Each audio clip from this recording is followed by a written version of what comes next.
Olá a todos e todas, eu me chamo Felipe Medeiros e queria agradecer primeiramente a realização do evento e a oportunidade de apresentar meu trabalho. Agradecer também a atenção de todos, tá bom? O meu trabalho consiste em tematizar a avaliação e o ensino de piano. No entanto, não num contexto mais amplo e abrangente que esse tema toma, que é um tema bem amplo, mas sim especificar o contexto do projeto social, né? A avaliação dentro desse contexto, tá bom? Isso por dois motivos. O primeiro é um impacto direto que isso causa para profissionais que estão atuando nesse contexto.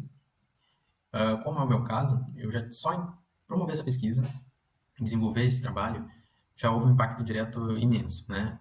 Pela formalização desses processos, né, que sendo realizados na prática muitas vezes não acontecem.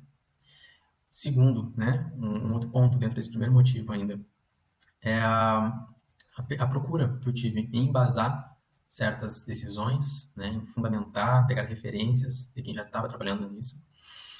E o segundo motivo, né, que já é extrínseco essa parte, envolve a própria noção conceitual de avaliação, né, que por ser tão ampla, né, e ser aplicada a tão diversos contextos e por muitas vezes ser tomada como óbvio, né, o que é avaliação, né, que todo mundo já entende, mas ao mesmo tempo ela é enigmática também, né, em suas possibilidades.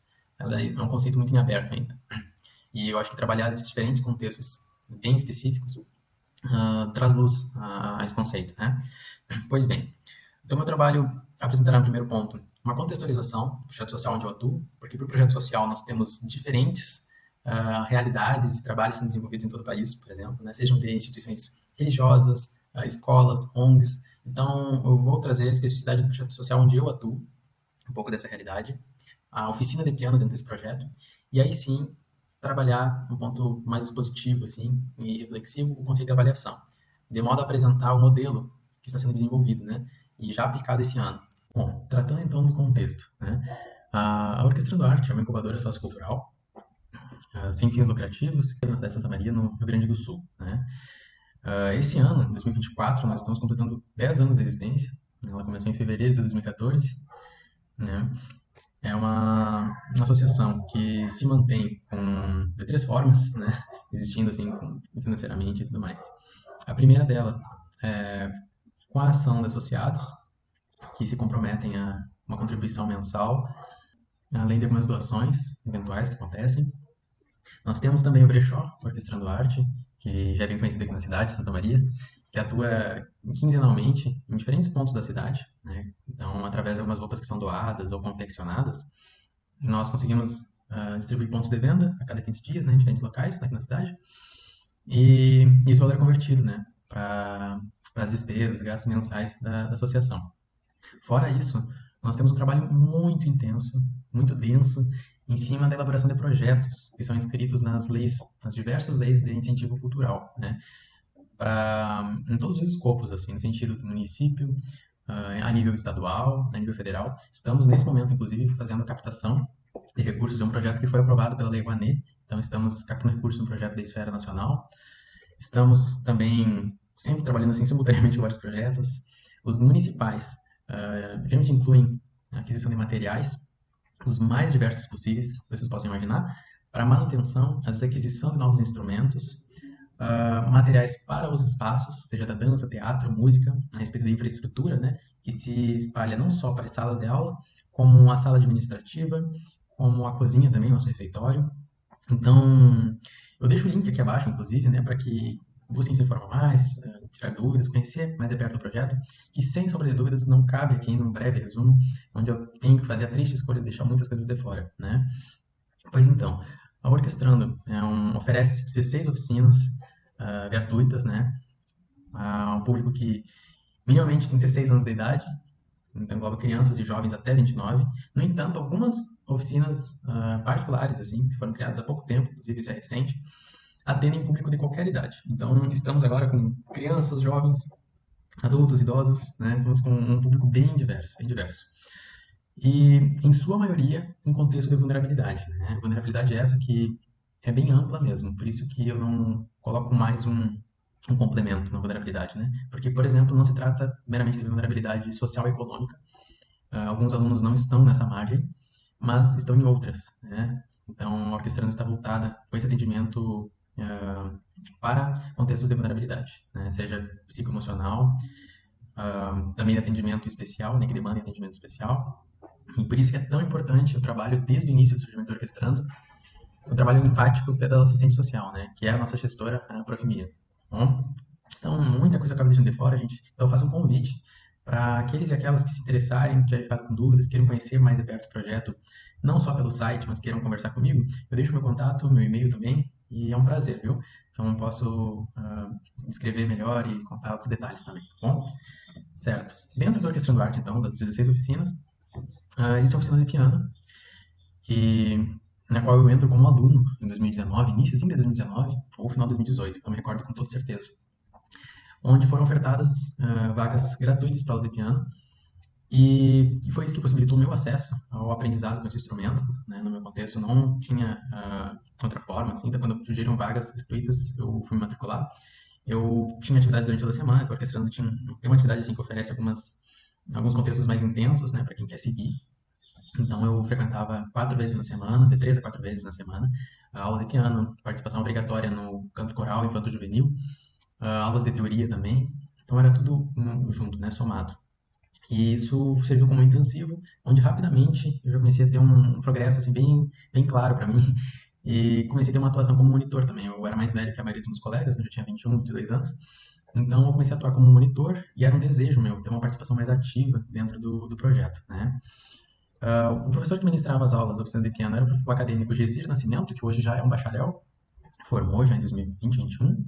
E ele ministrava as aulas sob orientação da professora Cláudia Deltreja, né, através do programa, ele era bolsista do programa Encontro sobre Pedagogia do Piano, que fazia uma parceria com a Orquestrando, né, e é uma parceria muito privilegiada, assim, para todas as partes, porque oferece, por um lado, aulas gratuitas, né, para a comunidade, e, em contrapartida, há uma possibilidade também dos acadêmicos de estarem numa atuação prática sob orientação, né, então isso é muito rico, né. Então, o Gesir se forma, acaba indo embora, eu fico como professor responsável, né? Esse 2021 é a foto que está aqui ao lado. Ah, o contexto era esse na época, tá bom, gente? Era realmente um corredor, circulava gente assim no meio da aula, enfim, os barulhos também todos atravessando. Eu estou dando aula para 2 alunos, os pianos são doados, eram bem desafinados, com falhas no mecanismo, enfim, um desafio, assim. Mas nós trabalhamos muitas coisas neles, né? E eu sempre lembro como foram guerreiras, assim, especialmente nos primeiros alunos, porque eu, nesse período, eu só realmente repetia a maneira como eu tinha aprendido. Então, eu literalmente aplicava tudo que tinha sido aplicado comigo, né? Até dar certo, assim. Então, foram guerreiras as primeiras pessoas que passaram comigo. Em alguns meses, em 2021, eu já passei a ter contato com a professora Cláudia, receber sua orientação, e orientação essa que viabilizou a minha participação numa disciplina que ela ofertou na graduação, uma disciplina da Introdução à Pedagogia do Piano, que aí sim abriu o universo para mim, né? Então, esse é o contexto, tá bom, a respeito da oficina. Lembrando sempre que o que traz um fio muito tênue de trabalho, assim, de uma margem para podermos errar nessa parte dando aula na oficina de piano dentro da Orquestra do Arte, é o caráter de acolhimento que nós temos, né? E que algumas pessoas têm o perfil para trabalhar nessa área, outras pessoas não têm. Isso não é mérito mais de uns do que outros, né? Uh, esse perfil de acolhimento vai visar isso, uma prioridade no acolhimento do aluno, da aluna, dentro daquele contexto de vulnerabilidade que ele se encontra, com desafios diferentes, né? No qual, apesar das inúmeras potencialidades que tem uma aula de piano, uma aula de música, né? Nós sabemos que a prioridade é a oficina servir como um intermédio, né? Para que tenhamos um trabalho de assistência com esses jovens, né, crianças, de maneira a, às vezes, reconduzir, reorientar, direcionar, reorganizar aquele indivíduo, de maneira que ele possa ter um retorno efetivo, significativo para ele, a própria vida, com a sua própria família, para a comunidade no geral.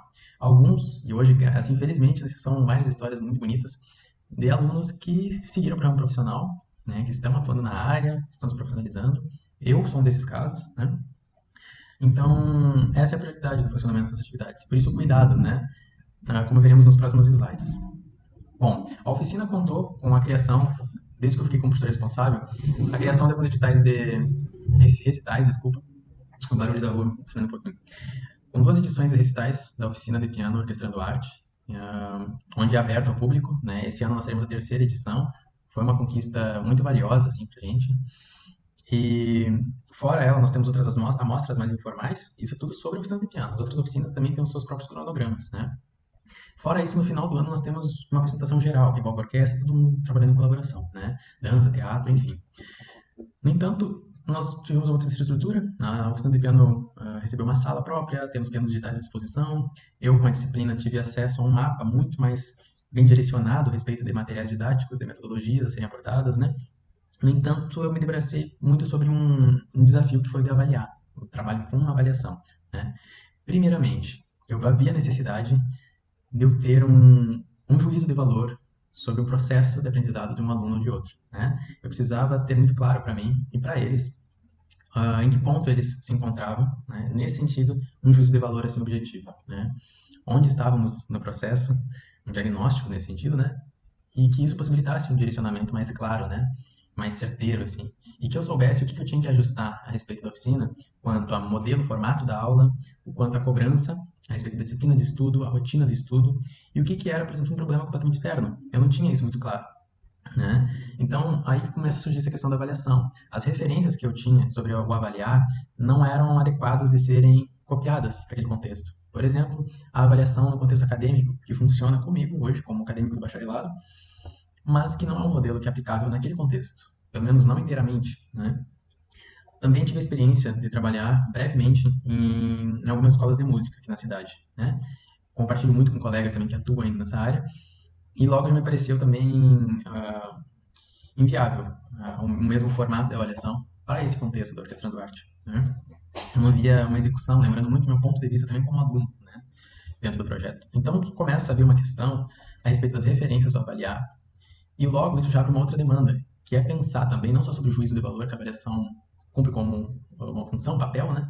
Mas um outro papel que ela também poderia cumprir, que é não só ter um ponto final no processo de um semestre ou de um ano, em que eu tenho uma avaliação somativa, e que em outros contextos funciona, mas nesse não.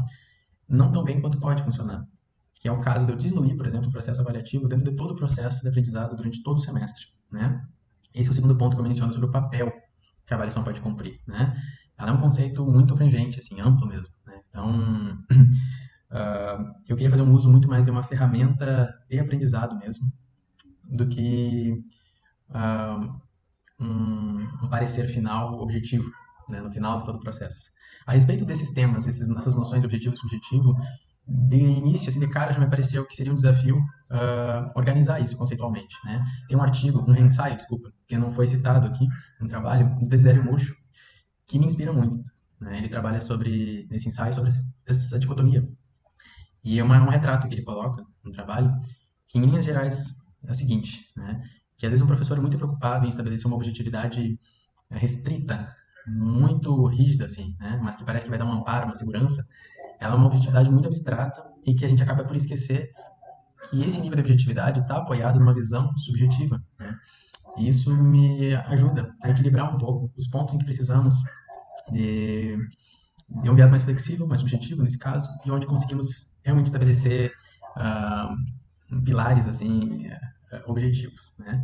Enfim, além disso, havia essa preocupação de poder esclarecer, de trazer clareza sobre o processo para o próprio aluno, né? Não só para mim. E todos que estudam estão relacionados à pedagogia do piano sabem que, por exemplo, no nível iniciante, intermediário, como para o aluno é confuso ter clareza do processo, de onde eu estou me situado, né? O que eu já sei fazer, o que eu não sei, é confuso, é bem confuso, né?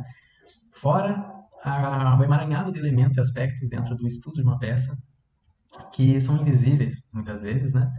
Bem abstratos, e a gente muitas vezes corre o risco de pecar muito em analogias, metáforas, né?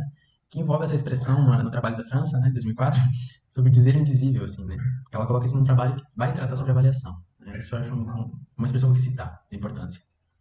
Pois bem, entrando então a respeito da avaliação, né? Agora ali foram algumas reflexões.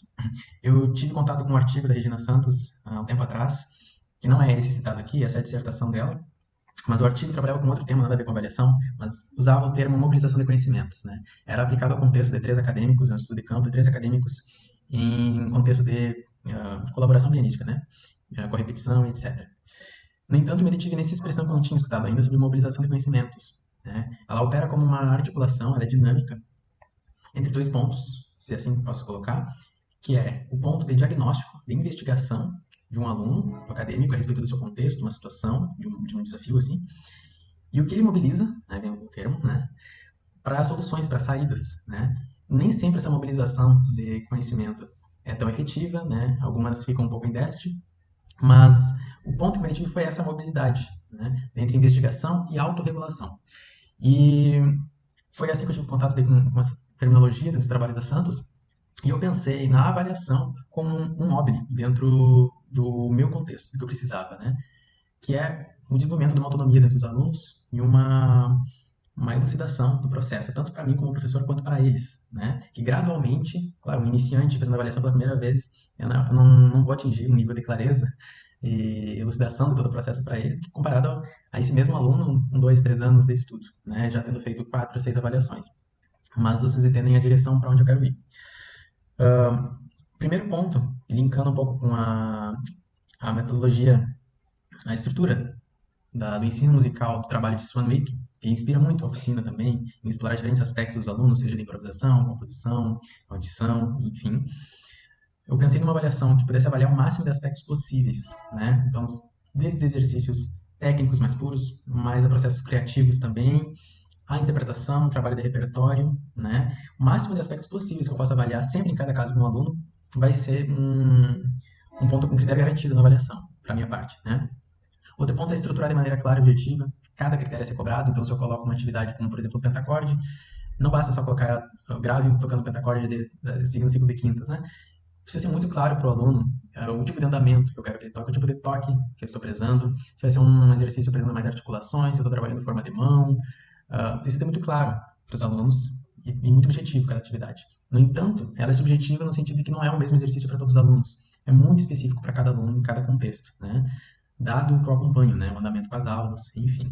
Outro ponto muito importante é o conciliar a assistência social com a abordagem psicológica também que temos agora, no atendimento psicológico, na associação, de modo que a prova possa contemplar isso, né? De que tem um escopo dentro da vivência do meu aluno que estende o meu controle como professor. É um trabalho que é delegado a uma equipe, né? A profissionais da área. Isso é muito importante, para que eu possa dar as cobranças devidas no teor devido, né? Sem correr o risco de cruzar uma linha, assim, que era o que eu temia muito de fazer, antes de ter um modelo avaliativo que de segurança como uma ferramenta, né? Outra coisa é que a avaliação tenha um aspecto de conduzir essa autoinvestigação, autorregulação, por isso que ela é uma avaliação com autoavaliação da parte do aluno. Os pareceres, aqui eu coloquei só a título de curiosidade, eu não utilizo números ou letras, eu uso cores. Principalmente uma cor fria, que às vezes eu mudo com o gosto do aluno, alguns gostam de um roxo, um azul, um verde, enfim, mas o vermelho é para todos, quando a coisa, quando eles estão assim, com dificuldades ou pontos que não estão sendo atingidos, né? É uma maneira de eu passar para eles que, ó, isso aqui está em vermelho, isso aqui também, né? Assim como a presença, por exemplo, né? A lista de chamada, a frequência, né? Que eles frequentam as aulas, que eles estão nas aulas. Isso também vai ser passado para eles todo o semestre com cores. E o vermelho, ele é um indicativo de que no próximo processo avaliativo isso tem que ter mudado de cor, né? Porque, por exemplo, um aluno vermelho 2 semestres seguidos, como eu vou colocar ali abaixo agora no último ponto, ocasiona desligamento, né, ou suspensão, dependendo do caso. Bom, só para dar um parecer a respeito das cores, né, que são utilizadas. Aí eu coloco uma questão de promoção, uma reprovação, para que a avaliação também não fique num limbo, né? Que eu cometi isso fazendo a primeira aplicação. Os alunos que foram bem ou que foram mal, por exemplo, eu tive o diagnóstico deles, e eles também, mas ela não gerou nada, né? E aí eu percebi que precisava muito, ter muito claro isso, uma promoção e reprovações também, né? As promoções são organizar uma agenda, um cronograma muito mais planejado, recitais para os alunos que estão se dedicando muito bem, né? Dado todo o contexto e processo, no nível e proporção de cada um, possibilitar aí a masterclasses, né? E a reprovação é só nesse caso de assim, alunos completamente em vermelho, que não tem retorno nenhum, que nitidamente um aluno que não quer estar frequentando, mas não consegue ter coragem de dizer que quer abandonar as aulas, né? Isso é muito comum também. Alunos que estão com N outras atividades mais importantes, prioritárias, mas não quer abrir mão de uma vaga gratuita. Esses alunos precisam ser desligados, bem? Faltam muito, enfim. Esse senso de reprovação me ajuda a auxiliar nisso, bom? Dado que já passou pela parte da assistência social e tudo mais. Então, é um resguardo muito maior como professor nessa tomada de decisões. Bom, os conceitos que eu disponibilizo para os questionários, né, para as fichas avaliativas, para cada um aluno, gira em torno desses 3 conceitos, de manipulativo, vernacular e idiomático, né? A Swanwick oferece todas as outras subdivisões a partir de cada um deles, que eu coloco em cada avaliação dado o contexto. Então, para alunos pequenos, que às vezes parte da avaliação vai ser feita com a família em conjunto, eu, inclusive, altero a descrição desses termos para tornar mais acessível, mais resumido, bem? Assim como há outros contextos, com alunos mais avançados, mais velhos também, de colocar todos a tabelinha do Swanwick, né? Todas as descrições, todos os conceitos, bem? As subdivisões, né? E isso são conceitos que serão utilizados tanto da minha parte como avaliação, quanto do aluno com autoavaliação. Essa é uma maneira de ir combinando o objetivo com o subjetivo. Bem, aqui é uma amostra da ficha. Essa ficha avaliativa contém, então, as perguntas como eu tinha mencionado. Eu não vou dar tempo de citar todas elas, olhar ponto por ponto, mas chama atenção para ponto 6, né? Descreva seu ambiente de estudo em casa, qual o cômodo da casa, onde o teclado fica apoiado, se estuda sozinho ou acompanhado de outros familiares, geralmente, se na hora do estudo o ambiente é calmo ou é agitado. Isso aqui parece sobre estudo de piano, mas a quantidade de informações que nos vem através desse ponto 6 é muito importante, muito rica. E eu repasso a ciência social, a atendimento psicológico, por aí vai. Né? A gente consegue ter um panorama muito mais profundo, assim, a realidade e contexto daquele aluno, tá bom? Isso fora outras perguntas que vão envolvendo muito essa significação pessoal, processo de aprendizado, eles podem questionar a respeito da oficina, eles são obrigados a sugerir melhorias, isso é muito bom para mim também, muito importante. E eu pego a rotina deles também. Com as duas aplicações de avaliação que tivemos até agora, é muito interessante que nenhum aluno mente, assim, engana a sua rotina de estudos. Isso é muito interessante. E é como se eles tivessem consciência de que é visível na aula mesmo o que estuda em casa, né? Então, os que não estavam estudando muito, colocaram os dias que estudam, mas fizeram justificativa, assim, quase pedindo desculpa, né? Mas isso é interessante também de pensar. Bom, no item 10, eles vão descrever atividade por atividade. Então, há um outro material que eu mando para eles que aí não é tão... Esse aqui é padrão para todos. Mas há um outro que daí sim são as atividades específicas. Quais serão feitos exercícios técnicos, de processos criativos, de estudo de repertório. Eles vão gravar um por um, dada toda a descrição que eu vou colocar, bem específico, bem claro. E aí, dentro daquele outro material, eles trazem para esse item 10, um por um, fazendo essa autoavaliação. E lá naquele material é que eu vou colocar para cada um os conceitos de manipulativo, vernacular e idiomático, né? Com isso, algumas coisas até agora, assim, que eu pude perceber, né? Eu tive uma transparência do horizonte muito maior com os alunos, no sentido de até onde eu posso ir. Isso se tornou melhor na minha dinâmica com a aula, com eles. Então, alunos que hoje eu sei que eu posso dar uma puxadinha, posso ir até mais, né? Porque eu conheço mais do contexto. E eles também entendem mais sobre o processo, né? Então, essa questão do horizonte no contexto do projeto social, que o professor precisa muito ter, não fica mais só no âmbito do intuitivo. Eu tenho uma materialidade a respeito dessa contextualização. A respeito da precisão e clareza com as decisões de cobrança, promoções e aprovações, que é o que eu acabei de falar, isso. Esse envolvimento interdisciplinar em equipe, não é ficar tudo subjugado só sobre o professor, as decisões são distribuídas em equipe por conta disso, né? E é um processo que tem construção e manutenção, como eu comentei, ele está sendo aplicado esse ano, desenvolvimento esse ano, né? E eu espero ter apresentado minimamente, sem furar muito tempo, tá bom? Agradeço a todos e todas, me coloco à disposição para dúvidas, conversas, contribuições. Meu muito obrigado.